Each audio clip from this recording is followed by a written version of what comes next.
Good evening, fellow Toastmasters, Mr. Toastmaster of the Day, and most welcome guests.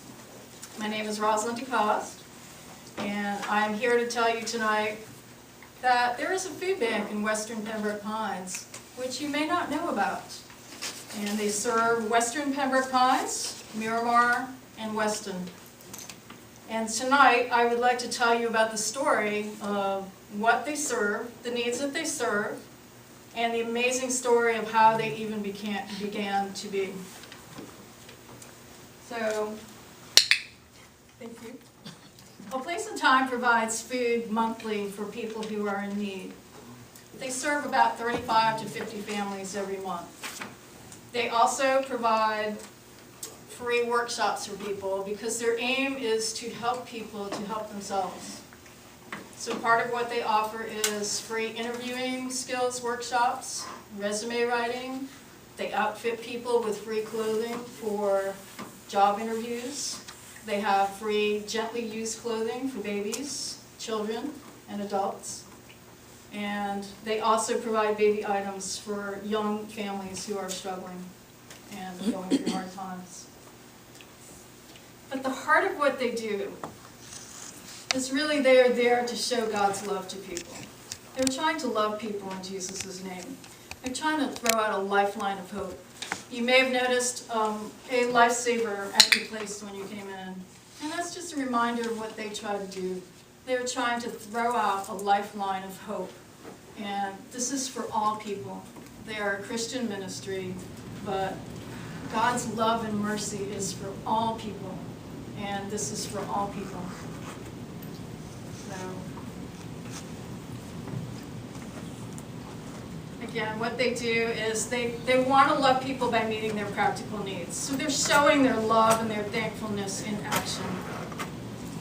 I want to tell you the amazing story of how they started.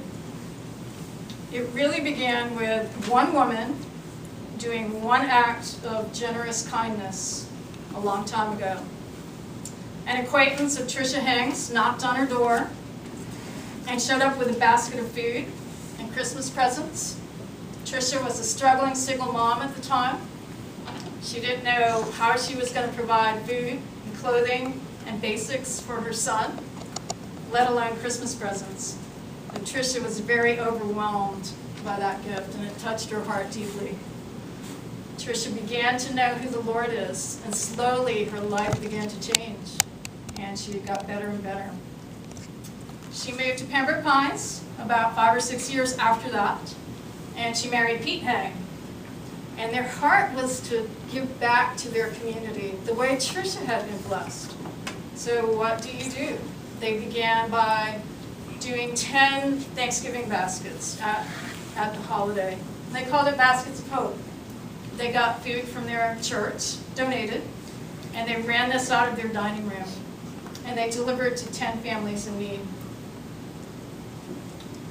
Every year, they began to do Baskets of Hope a little bit more. So step by step, it grew. More families every year, more people involved every year, more people giving. Eventually, Hurricane Wilma in 2005 revealed a lot of needs. All of a sudden, needs were visible that hadn't been before.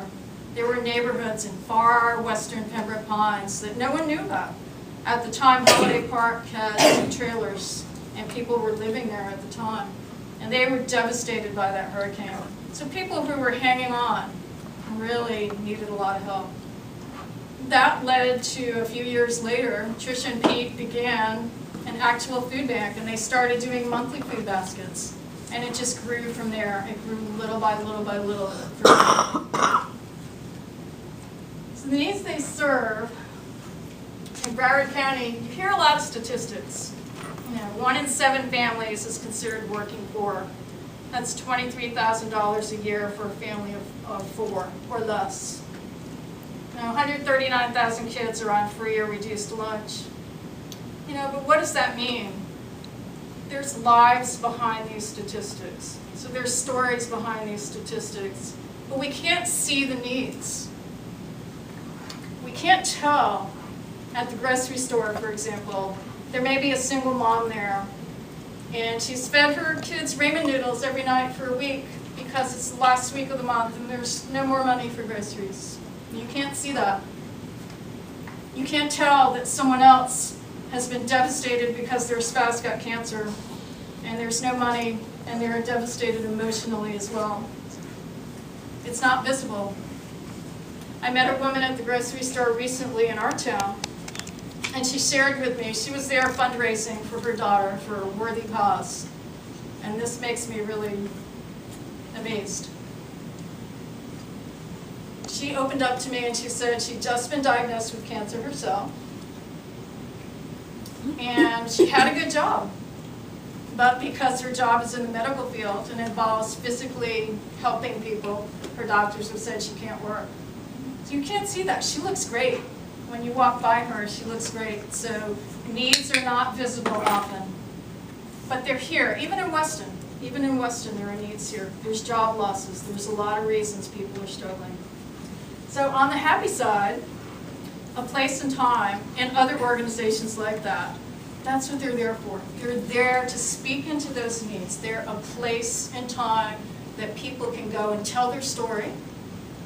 They can be helped to help themselves. A lot of people who were being served there are now doing fine, and they're giving back into their community. They're either working at A Place and Time, they're donating, or they're doing something else to give back. So, I do not ever want to hear that one person cannot make a difference. Because one person threw out a lifeline of hope to Tricia Hang about 16 years ago. That person doesn't even know that their food bank has fed 5,000 people since they began. One person truly can make a difference. And so I encourage you, at Thanksgiving time or any time, when you're counting your blessings, then show your thankfulness in actions. Please donate to A Place and Time, food or money, or to an organization like them. Or if you hear a still small voice inside of you saying, help that person, or do that, I believe that's the Lord speaking to you. So do that, because you can make a difference. And I ask you, when you partner with them, when you do that, you're throwing out a lifeline of hope just like they are. And you never know how far that reaches. Thank you.